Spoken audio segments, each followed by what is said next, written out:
Yeah. Analytics off the chain, other channels not the same. Jake and Kyle, you know the name. Headliner Nation, we running the game. I'm a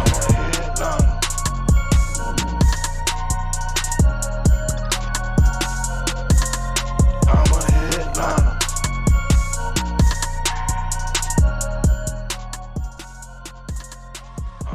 Yo, what is going on, Headliner Nation? Welcome back into another episode of the Fantasy Headliners as we continue to break down a wild card weekend slate for the first round of the NFL playoffs. We got some prize picks for you, some storylines for this game. If you're looking to bet on it a little bit, maybe got some information here for you to get ready for all of the games this weekend. However, before we jump into all that information and I tell you more what I think about the game, we are doing an awesome giveaway with our friends over at Pristine Auction for the NFL playoffs, giving away a signed Justin Herbert helmet and a signed Austin Eckler jersey. Whew.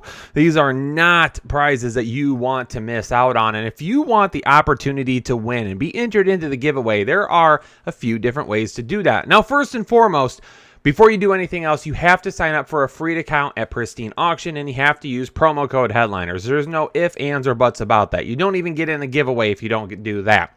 So that's first and foremost. Pristine Auction, sign up for an account, use code word Headliners. It's free. That's number one. You got an entry. Now, maybe you want some additional chances to win. Well, you can sign up for a new account on Prize Picks using code word Headliners when you make your account. Make a $20 deposit when you do that. They're going to add to that. They're going to double that deposit for you. They're going to match it. You can bet on some games this week. You can become a member here on YouTube. Right below this video, there is a join button that you could press, or there is a link in the description of the page that will take you to the membership page if for some reason you don't see that join button. And you could pre-order a 2022 fantasy football draft guide. If you've already done any of these things, good news. You've already been entered to win. So, ladies and gentlemen, that's an awesome giveaway. But what y'all came here for is the breakdown of the video. The Steelers are going to head to Kansas City and what I think might be one of the most interesting games of this weekend. And what will be the nightcap for the Sunday night games, Pittsburgh and Kansas City.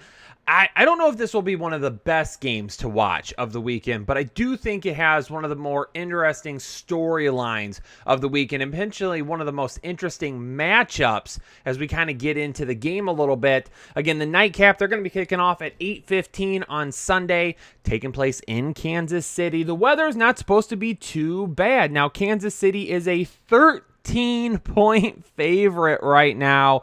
The over-under at 46 points. Expected to be 29 degrees, partly cloudy, not too bad of winds, only 4.5 miles per hour for the winds. Rain, snow, any of that, not expected this weekend, so not expected to be a messy game either. Now, in terms of season ranks for both of these teams, Kansas City, the obviously better record at 12-5 there. The Pittsburgh Steelers coming in at 9-7-1, that one tie being to the Detroit Lions. The rush offenses for both of these teams, not really anything to write home about, and it's surprising to see the Steelers at 29th, given, this season that Najee Harris had, right? Good season, maybe not great, but good. Still coming in 29th overall for rushing offense. Their passing offense only at 15 for the Pittsburgh Steelers. I guess that's not surprising given the noodle arm of Ben Roethlisberger. And, of course, 4th overall for the Kansas City Chiefs. That's not surprising at all. The rush defense. Now, Kansas City for the rush and pass defense, neither anything to write home about, right? 21st, 27th, not great for either. Got the job done for a majority of the season. The rushing defense for Pittsburgh has not been good all year, 32nd overall. However, the passing defense, 9th overall, a great secondary there. And then, of course, the pass rush of T.J. Watt is definitely something that causes a lot of problems for opposing teams. Kansas City being a team that's going to throw the ball, is that going to be an issue? We're going to talk about that here in a minute. Now, as far as injury goes for these teams, Juju, who's been on IR for a majority of the season, has hit that 20. They opened him up to that 21-day window.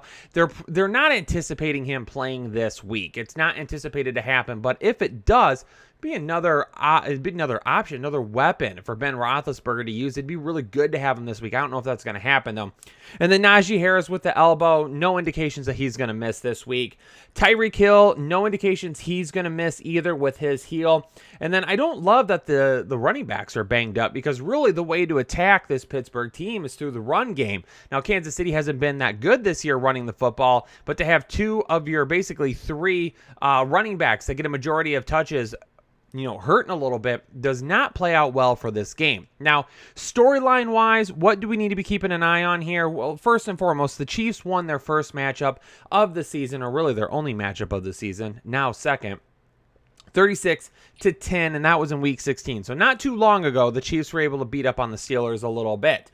For me, on the Pittsburgh side, it's all on the Pittsburgh defense. It is going to be up to them to rattle Patrick Mahomes and not only get him out of the pocket and moving, but to not give him the opportunity to do it for long. Now, if you get him out of the pocket and getting moving a little bit, that's all right, but you got to get to him before he can A, extend the play with his legs, or B, he can actually find the open receiver. So if you're getting him moving around, you got to get to him quickly. And obviously, this is a pass rush that is able to do that. It's also all about shutting down the secondary, okay? This is going to be a battle back and forth. Obviously, Tyreek Hill is a little bit banged up right now. No indications he's not going to play at all this week, but they really haven't had that kind of third separator this season that they've seen in some years past, right? You've got Hill, you've got Kelsey, and then after that, it's been really just a hodgepodge of a bunch of guys trying to get them the football enough. So it's going to be on those other receivers to really step up and help out, because if Tyreek Hill is seeing a lot of double coverage, or if he's being shadowed by the top cornerback, then at that point, you're going to have some issues trying to get him open on a consistent basis. So then you got to go to Travis Kelce, but if Travis Kelce is being looked at quite a bit too, who's next in line? So for the defensive side of the ball, that's going to be up to them, is really shutting down those top two options, Travis Kelce and Tyreek Hill, and forcing Patrick Mahomes to look to everybody else. And honestly, even though your rush defense hasn't been that good, force them to run the football. Put them in positions where they need to run the football a little bit more often. In that case, maybe they look towards that. It's not nearly as successful as they would like, given that they don't have that strong of a run game. And then at that point, you put them in some third and long situations. That's going to all be on the defensive side of the ball for the Pittsburgh Steelers. Now, the Chiefs, for them, they've got to limit mistakes, okay? The Chiefs cannot turn the ball over. They cannot commit stupid penalties. They cannot have drop passes.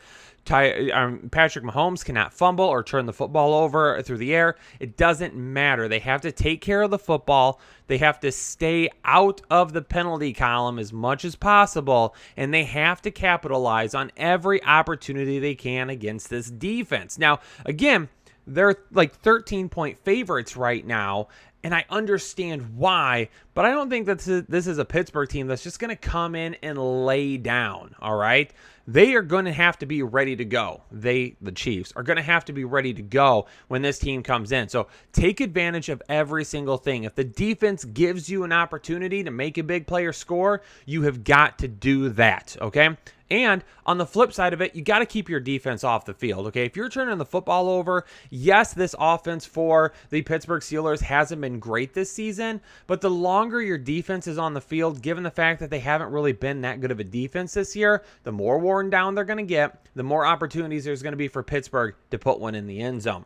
Now, some prize picks that we could take a look at this week. I've got a couple of them. First one is going to be the under on Tyreek Hill's 66.5 receiving yards. Now, Tyreek Hill has only crossed 60 receiving yards twice in his last 5 games, and he is a little beat up right now. And again, this is a secondary for Pittsburgh that has been good all season long. I think the focus is going to be on limiting the big plays from Tyreek Hill. I think that's going to be really what Pittsburgh is going to focus on. Limit those big plays. Don't allow him to beat you in the air more than what it does. If he does catch the football, keep him in front of you. Don't let him get away from you.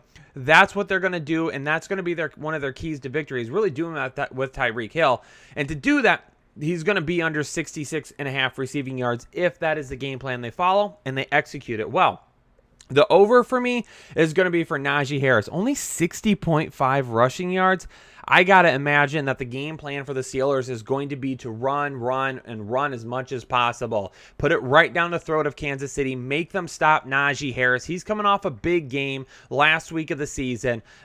He's going to be the guy to beat you. If Najee Harris runs for 150 yards, has some catches in the air, scores a couple of touchdowns, Kansas City could find themselves in trouble, especially if they aren't getting the football back on offense to reciprocate those scores. So Najee Harris on the ground, 60.5 rushing yards for me. I'm hammering the over on that all day long. Now, my Manscaped refining the gentleman prediction for this game is Kansas City.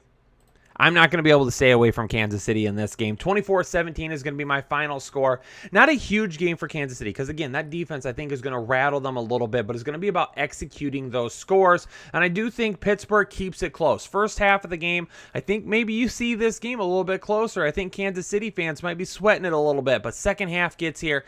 Patrick Mahomes and the offense gets rolling. They score a couple of touchdowns in the second half, and they move on to winning this game and the second round. So I'm going to take Kansas City to win 24-17 in the first round of the playoffs. Again, I think Pittsburgh gives them a fight in the first half at least, but ultimately just too many weapons on Kansas City's offense. My bad. Too many weapons on Kansas City's offense and not a good enough quarterback at this point in time with Ben Roethlisberger to get into any type of a shootout. You're putting so much pressure on the defense against such a good offense. To me, at home, I got to take the defending AFC champions. But ladies and gentlemen, that is going to do it for me. Make sure you hit the like button, subscribe if you're new here to the channel, and leave your prediction down in the comments. Appreciate everybody checking out this video here on the Fantasy Headliners. Stay safe, stay healthy, enjoy the games this weekend, and I'll see you next week. Analytics off the chain, all the channels not the same. Jake and Kyle, you know the name. Headliner Nation, we running the game. Y'all stuck on third down. Your content's plain Jane. Headliners on top now. We gonna move and change. Podcast off the rip. Draft guide, so legit. Fantasy world, our game tight. You know we about that chub life. Stuck in a rut and you need some motivation. Head to the channel for this Headliner Nation. I'm a headliner.